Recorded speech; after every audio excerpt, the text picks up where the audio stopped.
First thing that I experienced was denial. Came up behind her with some pans and I banged them together and she didn't even flinch. So my baby can't hear. And what do you do? I wanted to be able to say, I love you, and I wanted to hear her say, I love you, Daddy. You can barely believe that there's kind of light at the end of the tunnel when you first learn that your child has a hearing loss. It breaks your heart. How do I fix my child? It is hard to hear that your child has profound hearing loss, but it's okay. It's going to be okay.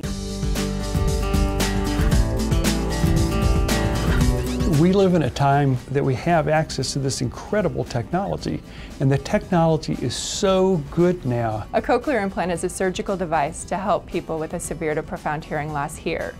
So what happens is the surgeon implants an internal device like this behind the ear, under the skin, and then there's an electrode array that goes down inside the cochlea.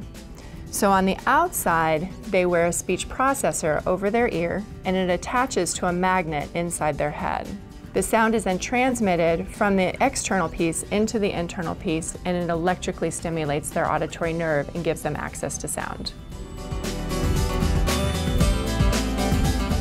I started out at 9 months. I started at 18 months and then I graduated at 5 years old. We learned early on that it was the children that did well, who learned to become very facile with speech and language, were the children who were identified early.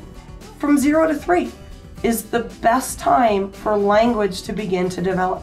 If I didn't make the choice then, I would be denying him language. I would be denying him the possibility of communicating with the world at large. The State Universal Newborn Hearing Screening Program was established by Presbyterian Ear Institute in the mid-90s to identify a child at birth, implant them by the time they're a year old. You can, generally speaking, expect that they will do very well with an implant.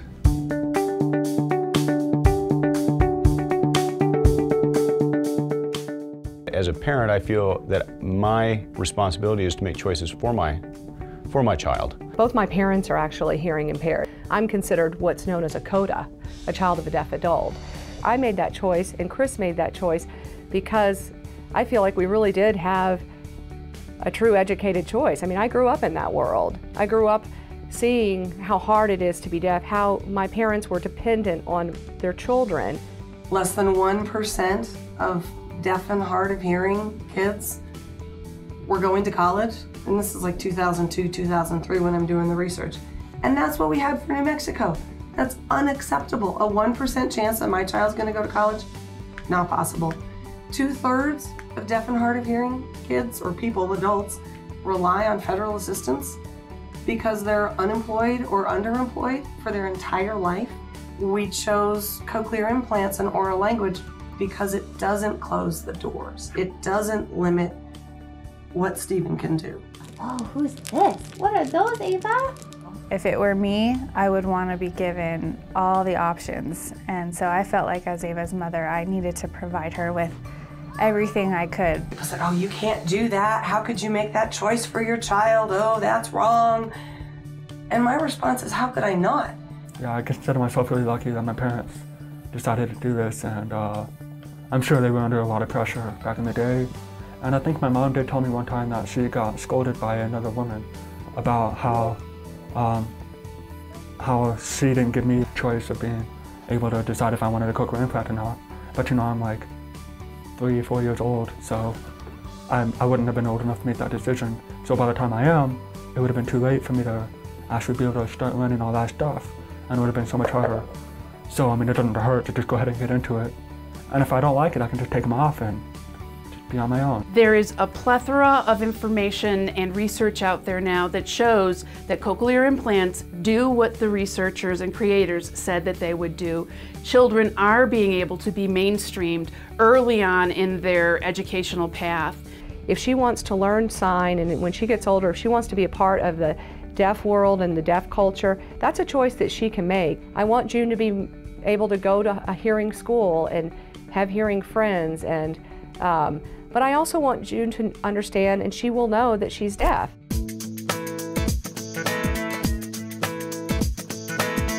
If a child is diagnosed with a hearing loss through our newborn hearing program, they're introduced to the parent-infant program. And a part of the parent-infant program is parent education.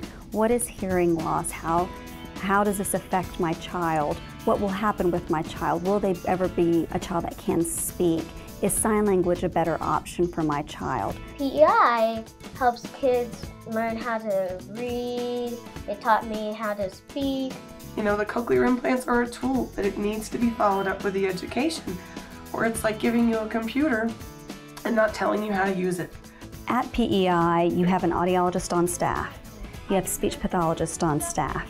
You have oral deaf educators, early childhood educators, and an otologist that is just steps away. The teachers here are doing an amazing job.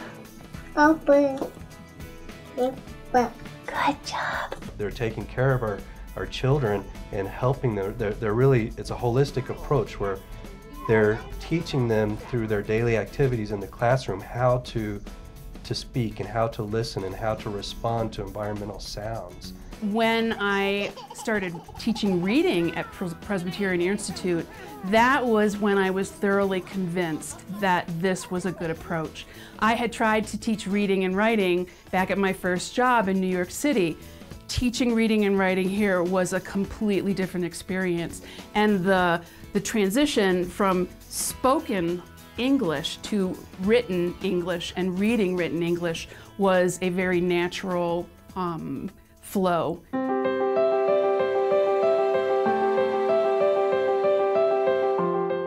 At school, I like doing art, music, science, PE. I'm okay with Spanish, but it's not my favorite. I like to listen to music. I do like to play the French horn, but I can also play other instruments, so I would go for the flute. My dance is doing good. I go to acrobats and tap. I might want to be a scientist, like an inventor. It's so great to give somebody the access to sound and the ability to hear again. And now they're doing more activities with their families, with their friends. They're going to meetings. They're getting jobs again because they can hear and they can participate. It is difficult for me to go back and look and see how much the field has changed and realize that we have the ability now to completely change a child's life. The ability to have a spoken language and the ability to read and write and use math are all determined on spoken language. Can you open this for me? And I just look forward to her being able to do whatever it is she wants to do without having hearing loss hold her back. Yeah, so I'm on the development team for the United States Deaf Ski and Snowboard team, and I will be trying to go to the Deaf Olympics in the next 4 years. But he has the language skills, he has the comprehension, he has everything that he needs to be able to succeed in all aspects of life. He's going to get a job doing pretty much anything that he wants to. It's not limited because he can't hear the world around him, talk to people that he meets on the street, and communicate with them using his voice.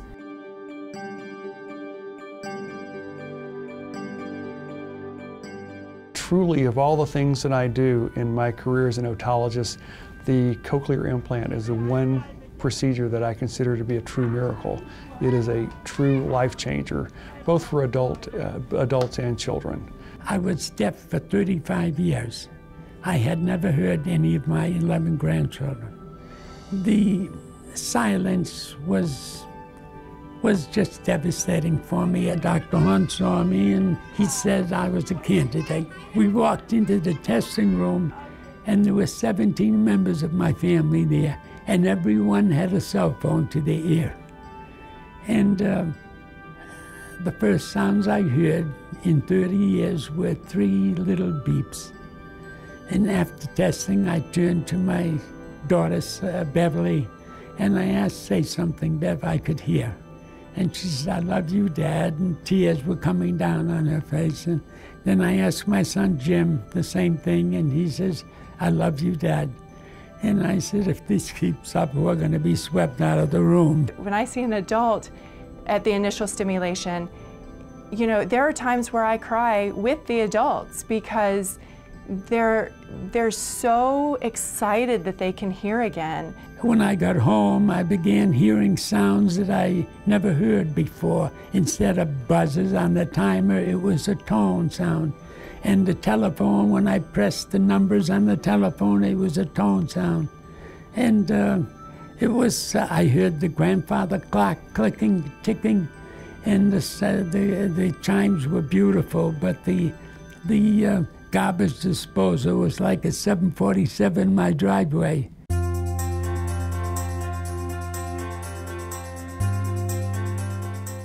I still remember the first time that Emma got her hearing aids.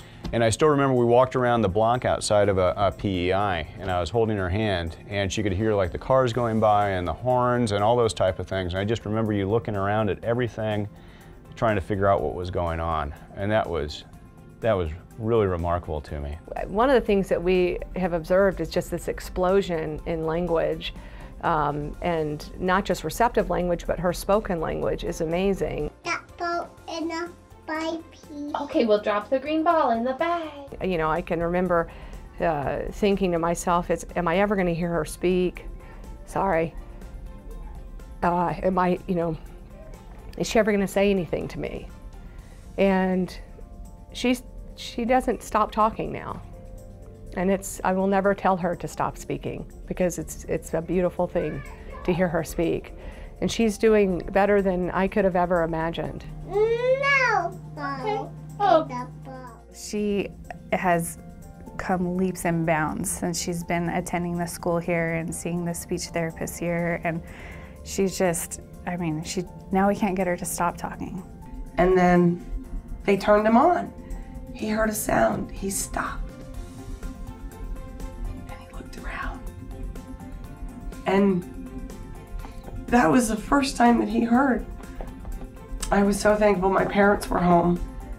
They were in town, and I went home, and I remember holding Stephen, and he was tiny, he fit from here to here.